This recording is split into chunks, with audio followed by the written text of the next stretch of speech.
Husein sendiri gimana? Udah punya pacar atau belum? Terus suka perempuan yang kayak apa?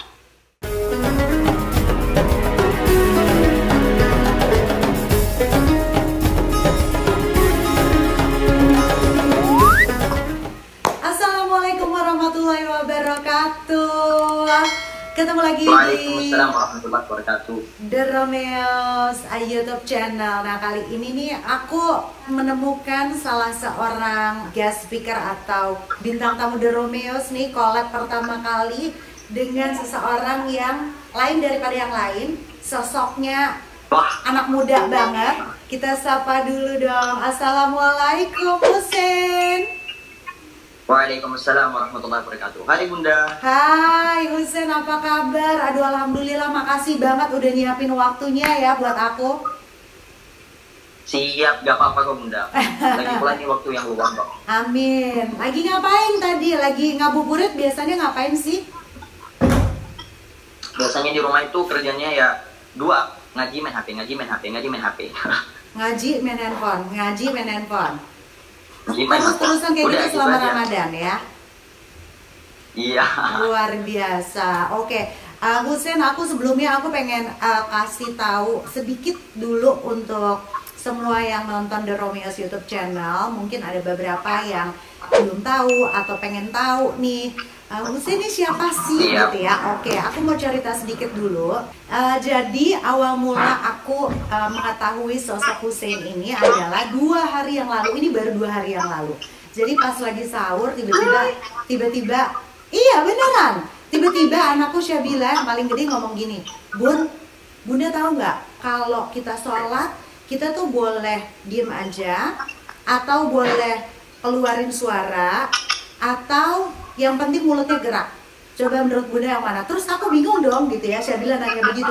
Ya kalau Bunda sih sholat berisik Kak, walaupun berisiknya nggak banget, nggak dikerasin, tapi mulut Bunda tuh pasti kayak ada suara SS-nya gitu kan.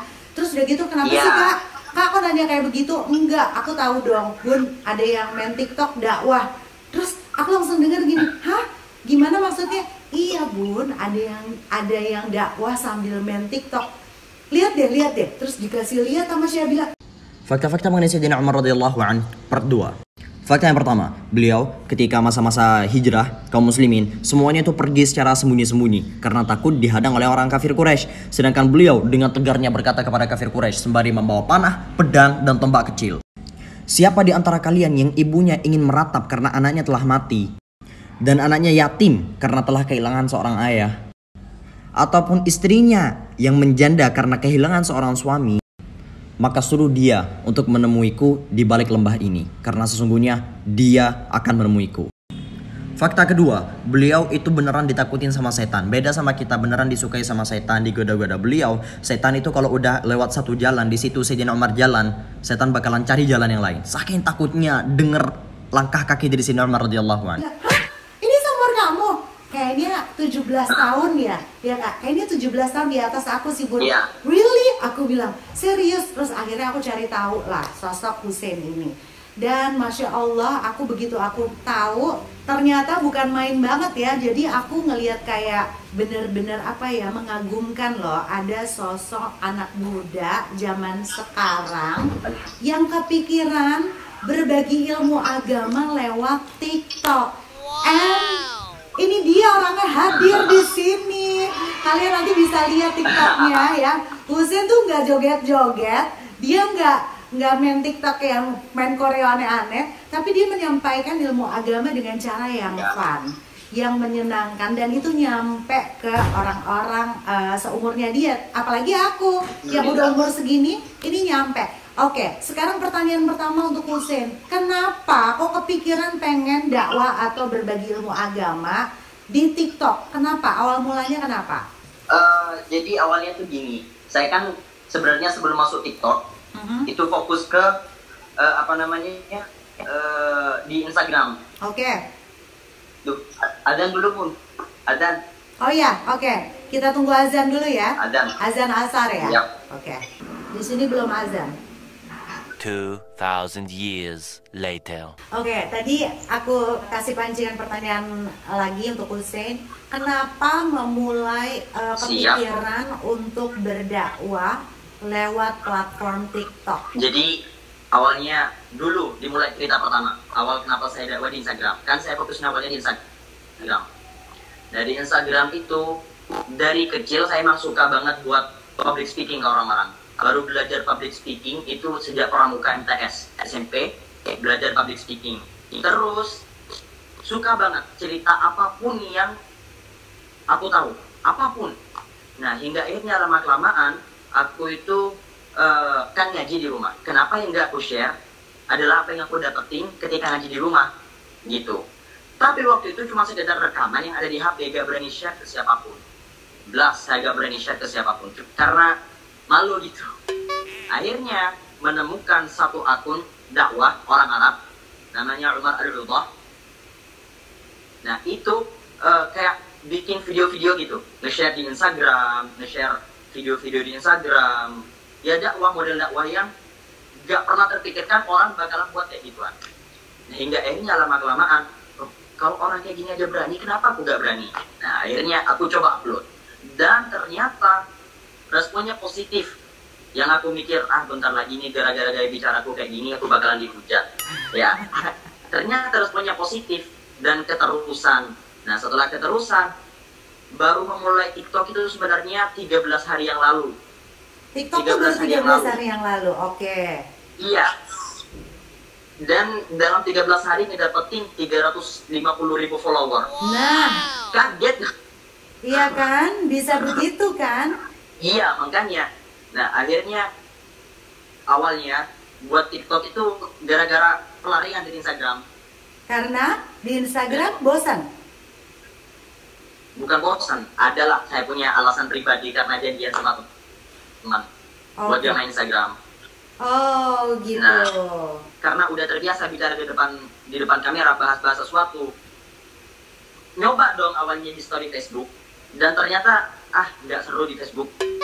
Dan coba masukin di TikTok orang lain. Kenapa orang lain buat kayak gini bisa? Kenapa saya gak sebar dakwah saya aja? Nah akhirnya pas setelah saya sebar, dan alhamdulillah respon orang-orang positif. Banyak orang yang nganggep bahwasanya platform TikTok itu negatif. Ya. Instagram juga mungkin sebagian. Padahal hakikatnya enggak. TikTok itu kalau dibilang buruk, ya gak buruk, dibilang baik, gak baik. Yang bakal dinilai buruk baiknya adalah pelaku TikTok. Sama kayak Instagram. Yeah. Kalau yang main TikTok itu orang yang keranjang atau sebagainya, ya pelaku yang disalahkan, jangan salahkan TikToknya. Gitu. Yes. Oke, ini aku lebih dalam lagi pengen nanya sama Hussein. Hussein ini umurnya 17 tahun. Sejak umur berapa mempelajari ilmu agama Islam? Karena kan setiap anak-anak tuh di sekolah emang belajar dong yang namanya agama Islam tuh pasti diajarin. Tapi Hussein ini kayaknya melebihi dari kapasitas anak-anak seumur Hussein, di mana beberapa ayat atau mungkin aku nggak tahu nih, Hussein hafiz Quran juga, emang hafal Al-Quran, banyak banget yang di-share semua ayat-ayatnya itu di luar kepala gitu loh. Hussein belajar dari umur berapa? Belajar dari umur 6 tahun sampai sekarang, gak berhenti. Yang diajari 6, ya? 7, 8, 9, 10, 11, 12. Orang tua sendiri, kayak dibimbing gitu. Jadi orang tua yang ngajarin? Jadi kalau orang tua, jadi saya itu bangga banget punya, kalau ditanya kenapa punya karakter yang seperti sekarang, saya jawab karena orang tua saya, lebih spesifiknya ayah saya, abi saya. Abi saya itu tipe orang yang peduli banget sama pendidikan anaknya, peduli sama duniawinya dan akhiratnya, sama peduli. Bahkan sejak kecil saya itu emang disuruh buat berpikir kritis. Dulu waktu masih kecil, waktu masih MTS, saya pernah dipanggil BK gara-gara katanya pembicaraan saya itu udah di luar umur saya. Dipanggil BP sekolah. Kamu itu katanya gak cocok bicara ini katanya. Bukan umurmu bicara kayak gini. Ya gimana, dari kecil saya udah ditutup berpikir kritis gitu. Dan kebanggaan saya terhadap diri saya juga, beliau tipe orang yang open minded. Silakan kamu jadi apapun, tapi ingat bahwasanya kamu harus jangan lupa sama akhirat. Dan alhamdulillah saya kan bersaudara 5. Bersaudara itu ada 5 orang. Ini bukan buat apa. Tapi di Al-Quran kan bilang wa ma bi ni'mati rabbika fahaddits. Dan apabila kamu mendapatkan nikmat dari Tuhanmu, maka ceritakanlah. Dan saya menganggap bahwasanya ini merupakan sebuah nikmat. Saya punya 5 bersaudara di rumah. Lah, alhamdulillah 5-5-nya hafid, penghafal Quran. Masya Allah. Merupakan seorang yang peduli sama agama gitu. Dan itu orang tua ya yang ngajarin ya, Masya Allah. Setiap Orang tua, hari. orang tua. Sehari berapa jam belajar Al-Quran? Belajar Al-Quran, kalau dulu waktu masih ngafalin itu setelah subuh, lalu kadang jam malam, terus dari habis zuhur sampai maghrib, kadang juga bawa Quran ke sekolah, dihafalin di sekolah, dihafalin di kelas. Jadi sesempat-sempatnya. Masya Allah. Ini tuh Sesempat-sempatnya. ini hebat loh Husein. Ini yang harus dicontoh sama generasi zaman sekarang ya. Karena aku ngeliat sosok Husein tuh tetap cool, tetap asik, tetap seperti anak-anak muda lainnya yang seumuran kamu gitu loh. Tapi bedanya adalah aku ngeliat ada nilai plus yang bagus banget nih yang harus di-share gitu loh. Ternyata bisa dicontoh. Nah cuma boleh jujur nggak Husein, ada nggak sih pemberontakan dari kecil atau di tengah-tengah umur 16, 15, 14 ada pemberontakan kayak aduh udah dong bosen nih tiap hari belajar Quran terus, aku kan pengen kayak yang lain-lain, pengen bisa senang-senang, bisa melakukan hal-hal yang seru seperti teman-teman, udah dong cukup dong belajar Qurannya gitu. Ada nggak pemberontakan? Seperti anak-anak lain pengen main, cuman akhirnya saya mikir sama gimana ya, kalau saya hidupnya buat saya suka main-main, saya juga sering main-main sama anak-anak, juga suka banget rekreasi, liburan, pengen banget. Cuman akhirnya setelah dipikir-pikir, kalau aku dari dulu hidupnya cuma buat main-main, karakter yang sekarang itu gak bakalan ada. Jadi akhirnya mikir, udahlah, main-mainnya nanti di belakang. Sekarang juga tetap main-main, cuman jangan sampai ngelupain sesuatu yang ada di belakang gitu. Yang di belakang yang maksud saya, yang saya maksud itu adalah agama. Ya. Jadi tetap mengutamakan agama dulu, baru kegiatan yang seru-serunya itu bisa kapan aja ya. Berarti kalau misalnya ada orang yang bilang nih ya Husein, kalau misalnya masa bunda itu digunakan untuk hal-hal yang lurus aja gitu ya, nggak menikmati, nggak mencoba asam garam kehidupan, nggak mencoba hal-hal yang nakal dalam tanda kutip, nanti giliran udah dewasa, sudah menikah, baru deh tuh nakalnya menyusul. Kalau menurut Husein, kamu anak 17 tahun, setuju nggak? Iya. Itu ada pendapat kayak begitu, menurut Husein gimana?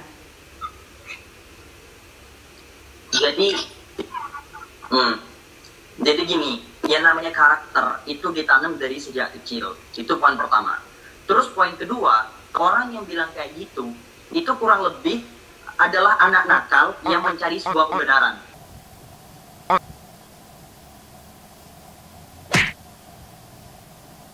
Dan mereka mengambil persentase 10% daripada orang-orang sukses, ya, persentase daripada 10% atau berapa persen dari orang-orang sukses.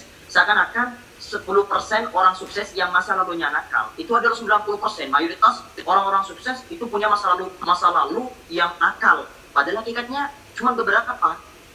Dan juga Rasulullah SAW itu pernah jelasin bahwasannya ada 7 orang yang akan mendapatkan naungan kelak di akhirat. Salah satunya adalah syabun nasya fi ibadatillah, seorang pemuda yang mendewasa, yang tumbuh menuju kedewasaannya dalam keadaan beribadah kepada Allah. Jadi kalau ada orang yang beribadah sama Allah di masa tuanya, itu kan alhamdulillah dia mau kembali sama Allah. Cuman buat ada seorang pemuda yang taat kepada Allah di masa mudanya, kapan lagi? Ya, Masya Allah ya. Luar biasa. Ini aku pengen memberikan apresiasi yang paling tinggi untuk kedua orang tua Husein sih. Bisa ngebentuk kamu sampai sedemikian baiknya. Masya Allah, ini mudah-mudahan, mudah-mudahan pokoknya aku berharap banget ini banyak yang nonton, banyak yang terinspirasi dengan Husein ya. Nah Husein, balik lagi nih, sebenarnya Husein cita-citanya tuh pengen jadi pendakwah emang? Pengen jadi pendakwah, cuman pengen punya karakter tersendiri gitu. Ya. Jadi misal ada orang yang mau curhat ke saya, apapun itu gak segan dengan sosok seorang pendakwah, enggak. Oh ini orangnya gini, enggak. Saya mau semua orang itu bakalan nyaman ke saya, siapapun, mau dia seorang pendosa, mau dia seorang yang baik-baik. Intinya kalau dia cerita ke saya, dia itu bakalan terbuka, gak rasa saya malu, gak pingin kayak gitu. Jadi gak ada jarak ya? Iya, gak ada jarak. Iya, keren tuh. Jadi kalau zaman dulu nggak tahu nih, Husein mungkin tahu ya, ada namanya Ustadz Jeffrey Al-Bukhari, almarhum. Tahu. Itu adalah, iya, beliau itu adalah teman zaman mudanya suaminya Bunda. Nah, itu salah satu sosok yang kita kagumin juga dari sekian banyak pendakwah ya, yang mana dia mendekatkan ilmu agamanya ke kaum anak muda. Beliau ini masuk banget dan nggak pernah ada jarak dengan anak-anak muda. Dan kita tuh belum punya sosok pengganti dari Ustadz Jeffrey Al-Bukhari ini yang hampir mendekati atau bahkan lebih, kayaknya belum ya. Karena ya itu dia, yang paling penting tuh zaman sekarang memang harus punya trademark dan harus bisa merangkul anak-anak milenial dan anak-anak muda ini, karena mereka tuh menurut aku mereka calon-calon penerus. Aku berharap banyak, mudah-mudahan Husein ini bisa jadi salah satu pendakwah muda yang dekat dengan anak-anak muda, dekat dengan semua, pokoknya bisa nge-grab jamaah yang muda. Itu harapan aku. Pokoknya aku yakin banget Husein nanti bakal jadi pendakwah besar. Amin, ya Allah. Amin. Oke, lanjut lagi ya Husein, sebentar lagi 3 pertanyaan lagi. Habis itu kita bisa sholat asar ya. Oke, Husein, bicara tentang masa muda, yang 17 tahun tuh ibaratnya tuh usia the golden moment untuk seorang remaja. Pasti yang namanya remaja tuh udah punya ketertarikan dengan lawan jenis. Nah, banget. Aku penasaran nih, Husein melihat fenomena anak-anak umur Husein, pasti banyak banget yang udah pacaran. Husein sendiri gimana? Udah punya pacar atau belum? Terus suka perempuan yang kayak apa? Terus maunya serius dulu atau mau senang-senang dulu? Kayak gimana menurut Husein? Jadi untuk punya pacar enggak, saya memilih untuk enggak. Kalau ditanya kenapa, ya karena ya kembali lagi sebagai seorang, anggap aja muslim gitu, muslim yang jadi public figure. Jadi untuk pacaran kayaknya enggak deh buat sekarang. Alasannya? Dan untuk nanti aja langsung ada waktunya sendiri. Langsung nikah. Yaudah aku nikahin dia saja, enggak deh. Nanti, bukan sekarang. Jadi kalau suka sama perempuan, suka sama cewek, gimana dong gitu loh? Ngejalin hubungannya gimana? Kan ada yang namanya HTS, ada hubungan tanpa status, ada friendzone. Kalau Husein sendiri gimana dong? Kalau misalnya suka sama cewek gimana? Jadi kalau suka sama perempuan ya normal lah. Sebagai seorang pemuda yang umur 17 tahun, 18 tahun, apalagi sampai nanti buat jatuh cinta itu hal normal. Nembak nggak? Enggak. Nggak nembak? Enggak. Kenapa? Jadi kan dipendem sakit loh. Aku sering lihat loh TikToknya sama Instagramnya Husein, sering bikin puisi-puisi gitu. Puisi-puisi yang baper-baper gitu. Itu gara-gara nggak pernah nembak tuh kayaknya. Enggak, bukan nembak. Kalau ngungkapin ya pernah. Oh pernah? Ngungkapin pernah. Ke ceweknya? Cuma ya sudah, kalau ngungkapin ya sudah gitu. Enggak pacaran, enggak. Cuma gitu. bilang aku suka, ya sudah gitu. Terus nanti kalau cewek, kalau misalnya ada apa-apa gitu ya, itu saya lampiasin ke puisi atau tulisan. Kalau lagi patah tulis, kalau lagi kasmaran banget ya nulis gitu. Emang senang nulis puisi juga ya? Enggak seneng, cuman kayak kalau ada waktunya ya buat. Itu namanya Bagi orang biasa aja. senang. Itu namanya senang. Iya. Gimana? Iya. Aduh, seru banget ya ngobrol sama Husein tuh ngomongin tentang masa remaja nih. Kayaknya masih banyak banget sebenarnya yang pengen aku korek. Pertanyaan dari anakku, Syabila, dia malu katanya mau nanya langsung. Kak Husein, di sekolah atau ketemu sama pertemanan-pertemanan yang lain lah ya, mau di sekolah, mau di tempat les atau dimanapun, pernah nggak sih ada menemukan temen yang ngebully gitu?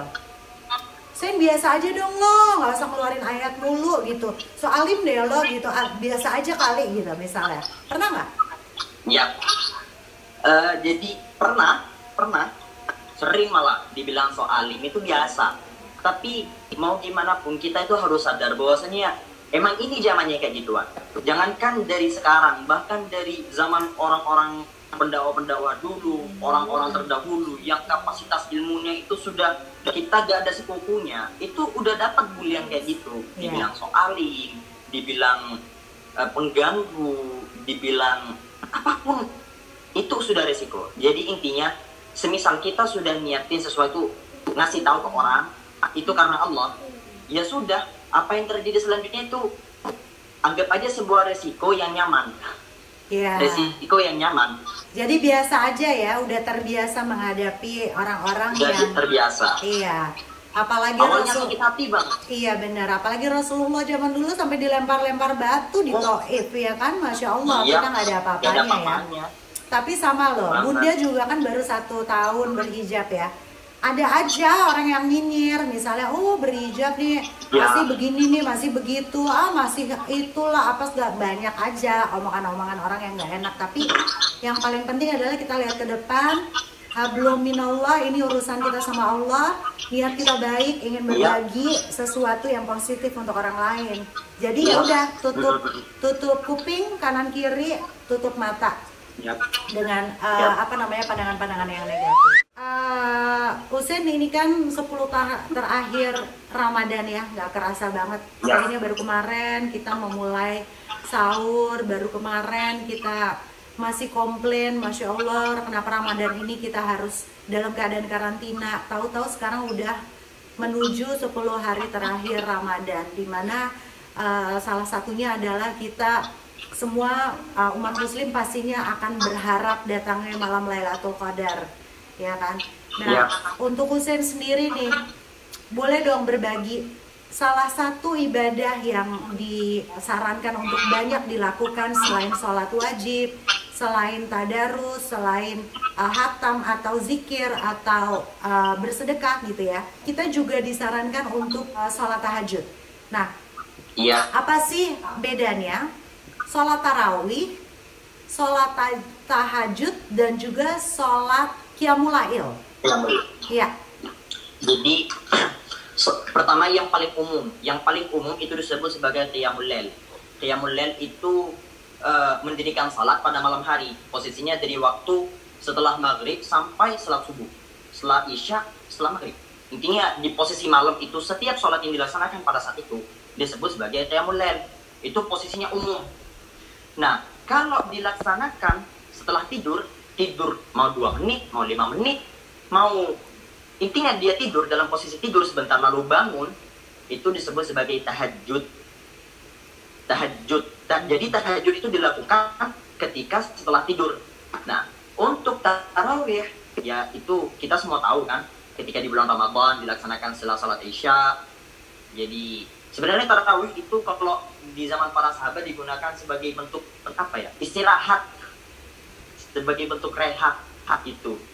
Jadi dilaksanakan sholat tarawih. Nah, kalau misalnya witirnya udah ditaruh di taraweh, kan berarti udah ditutup tuh. Tapi malamnya kita masih tahajud.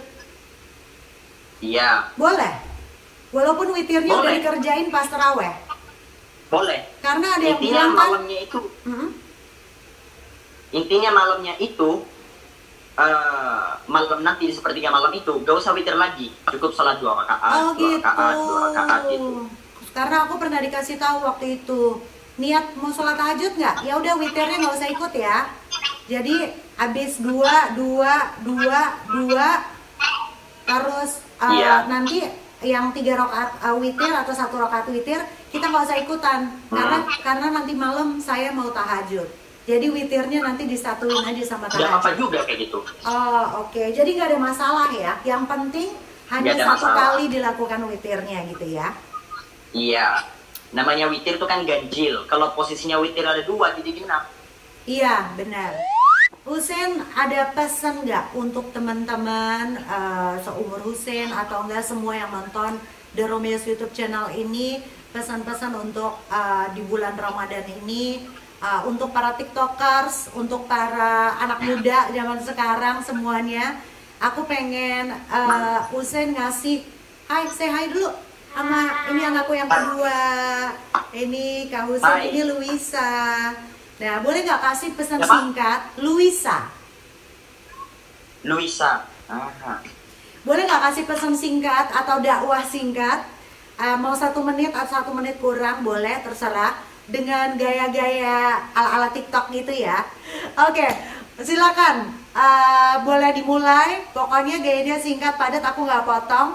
Pokoknya kayak dakwah lagi di TikTok aja 1 menit. Intinya adalah Iya. pesan-pesan untuk anak-anak remaja sekarang untuk mengisi waktunya di bulan Ramadan yang tinggal 10 hari kurang ini. Silakan. Iya. Pertama untuk pesan di bulan Ramadan, mumpung ini berada di 10 hari akhir bulan Ramadan yang kemungkinan terbesar ada malam Lailatul Qadar, yaitu perbanyak untuk ibadah, apalagi di malam hari. Apalagi di malam hari itu perbanyak untuk beribadah, karena pada saat itu rahmat Allah itu turunnya udah. Rahmat Allah itu udah minta ampun dah. Kalau bicara rahmat Allah di malam Lailatul Qadar, bayangin 1 malam itu bukan 1000 bulan, tapi lebih. Khairum min alfi syahr, kan bahasanya lebih baik, lebih banyak daripada 1000 bulan. Jadi 1000 bulan aja kalau kita kalkulasikan itu kan 83 tahun ya, 83 tahun lebih. Bayangin ibadah 1 malam aja itu sudah setara lebih dari 83 tahun. Nah, jadi mari kita manfaatkan untuk malam-malam ini, malam-malam akhir ini, apalagi di angka ganjil. Angka ganjil itu lebih ada kemungkinan besar. 21, 23, 25, 27, 29 itu persentase kemungkinan masuk Lailatul Qadar itu lebih tinggi. Tapi tidak menutup kemungkinan bahwasanya Lailatul Qadar itu justru terjadi di malam 22 atau 24. Jadi perbanyak ibadah aja lah untuk 10 malam terakhir. Nah, itu pesan khusus di bulan Ramadan. Ada pesan juga perbanyak tadarus, banyak baca Al-Quran. Kalau perlu coba semalam gitu ya, semalam baca minimal setengah juz, atau minimal paling sedikit 1 lembar aja. Minimal paling sedikit 1 lembar. Kalau lebih mampu setengah juz, kalau lebih mampu sejuz, 2 juz atau 3 juz. Intinya berapapun. Tapi jangan pernah gak baca Quran di setiap malam. Apalagi di bulan Ramadan ini. Jangan pernah gak baca Quran di setiap malam. Terus perbanyak juga doa. Jadi suatu hari Rasulullah SAW pernah ditanya oleh istri beliau, Sayyidatina Aisyah radhiyallahu anha, wahai Rasulullah, kalau misal aku mendapati malam Lailatul Qadar, apa yang harus aku baca? Apa yang harus aku lakukan? Lalu Rasulullah SAW bersabda kepada Sayyidatina Aisyah untuk memperbanyak doa, Allahumma innaka afuwun tuhibbul afwa fa'fu 'anna. Allahumma innaka afuwun tuhibbul afwa fa'fu 'anna. Wahai Allahumma, wahai Allah, innaka afuwun, sesungguhnya engkau adalah maha pengampun, tuhibbul afwa, dan suka untuk mengampuni hambanya, fa'fu 'anna, maka ampuni kami wahai Tuhan. Jadi gitu bahasanya. Memperbanyak itu, perbanyak aja itu. Allahumma innaka afuwun tuhibbul afwa fa'fu 'anna, Allahumma innaka afuwun tuhibbul afwa fa'fu 'anna, Allahumma innaka afuwun tuhibbul afwa fa'fu 'anna. Itu aja udah diperbanyak. Insya Allah kita bakalan dapat pahala dan keberkahan full banget. Nah, sedangkan untuk pesan umum, bukan cuma di bulan Ramadan, tapi pesan umum, saya juga pertama ini pesan ke diri Husein, kembali lagi ke diri Husein. Lalu setelah itu ke teman-teman sekalian. Jadi, apalagi khusus teman-teman muslim, jadilah siapapun di dunia. Jadilah pilot, jadilah apapun. Tapi jangan lupa bahwasanya kamu muslim. Jangan lupa buat ngasih positive vibe ke orang. jangan lupa untuk dakwah ke orang. Dakwah juga harus berdiri di atas mimbar, bicara di depan kamera, enggak. Dakwah itu ke teman-teman setongkrongan, dakwah itu ke teman kerja, itu juga masuk dakwah. Karena kalau udah bicara masalah ketenangan hati itu susah banget. Jadi kalau sampai ada orang yang bikin kita bahagia, maka percayalah bahwasanya dia bakalan dapat pahala yang besar banget. Berbuat baik sama siapapun, mau dia muslim, mau dia non muslim, Kristen, Konghucu, Buddha, siapapun, tebarkan bahwasanya Islam adalah rahmatan lil alamin, menolong terhadap sesiapapun, selama tidak berhubungan dengan syariat.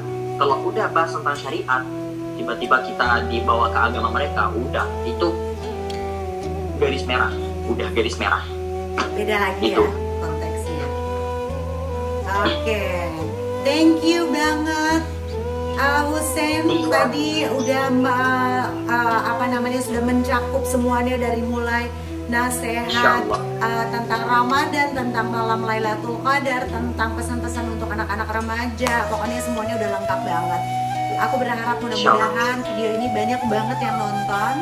Mudah-mudahan banyak banget anak-anak muda semua seumuran Husein, seumuran anakku, bisa banyak yang nonton dan bisa menginspirasi ya, mudah-mudahan. Insya Allah aku juga sebagai orang tua juga berharap banyak banget orang tua nih yang nonton, karena ini jadi sampel case yang bagus banget supaya bisa membuat meng-create, nggak juga sih, nggak meng-create, tapi mengarahkan anak untuk bisa mempelajari agama seserius anak-anak diminta untuk mempelajari pelajaran-pelajaran sekolah lainnya.